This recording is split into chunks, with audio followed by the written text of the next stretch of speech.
What's up YouTube? I'm Valentin the Mad, and I want to talk to you about graphical settings for future PC systems. Recently I saw that Total War Attila will have an extreme setting in the graphical options that is meant for future video cards. When this was posted on Reddit, a lot of the replies I saw were just bashing the developers for not optimizing their game. Now I haven't really seen a lot of detail on what that option actually means for that specific game, so I can't say who I think is right here. But I have my own vision for such a setting that I would like to talk to you about. Personally, I think that the idea of graphical settings that are meant for future PC systems need to become a standard in PC gaming. I mentioned this a bit in my Gore review series. What I usually talk about is the need in having a slider in the graphical options that determines how much blood and bodies stay on the environment. So if your PC is weaker, you can have all of those to disappear instantly, but if your PC can handle it, you should absolutely be able to see all of the bloody mess that you have caused. The same principle can apply to bullet holes in the environment, bullet shell castings, destroyed objects, and any debris that usually quickly disappears. When a game is good, people will be playing it many years after it is released. And if on release day high-end PCs struggle to run it with a decent frame rate, it's only a matter of time until mid-tier and even entry-level PCs can max the settings. And what comes next? Wasted potential. Because games rarely have graphical settings meant for future systems that can enhance the playing experience.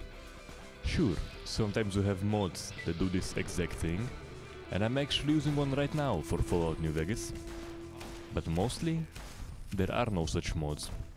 And to be honest, I don't think it is something that needs to be done by mods.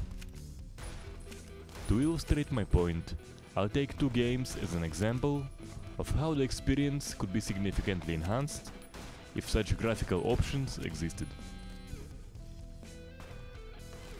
Counter-Strike Source. This game came out in 2004 and it's still an awesome game to play. You actually have an option to choose how many decals stay with a top limit of 4096. And with a good blood mode, you do get a neat aftermath experience. But you will still see blood stains disappearing in matches with large amounts of players. You also have effects of bullet shell castings, wood chips and pieces of wall that fall off during gunfire, but all of those are very quick to disappear. Now just imagine a 32-player match of Office with all of those staying permanently. Towards the end of the round, bodies, bloodstains and bullet holes are everywhere. Floors are practically covered with bullet shells, and there's plenty of mess from walls and tables that is lying around.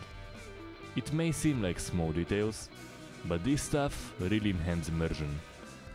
And even though Counter-Strike Source has no destruction mechanics, you could still get a feeling that a serious mess was caused by a small tweak to already existing mechanics. Now on the release day, using such an option would probably make PCs explode. But can our systems handle it now? Absolutely. Red Faction Guerrilla. Another game I really enjoy. And up until recently with the release of Medieval Engineers, it probably had the best dynamic destruction in gaming. But Red Faction Guerrilla has one thing about it that bothers me, and by now, you know exactly what I'm going to talk about. Not only does some of the wreckage vanish into nowhere in the process of destruction, shortly after a building is destroyed, there is hardly any memory left of it. I must praise the game's cleaning crews. They are very fast, very efficient, and pretty damn stealthy. Just think how awesome would it be to look at the aftermath if all the bodies, bullet shells, and every piece from destroyed buildings would actually stay there and wouldn't disappear if I walk away for 2 minutes. This game first came out in 2009, and I think my PC can handle all of that mess now. And if not now, then definitely on my next upgrade, on which I still will be playing Red Faction Guerrilla, because it's a bloody awesome game.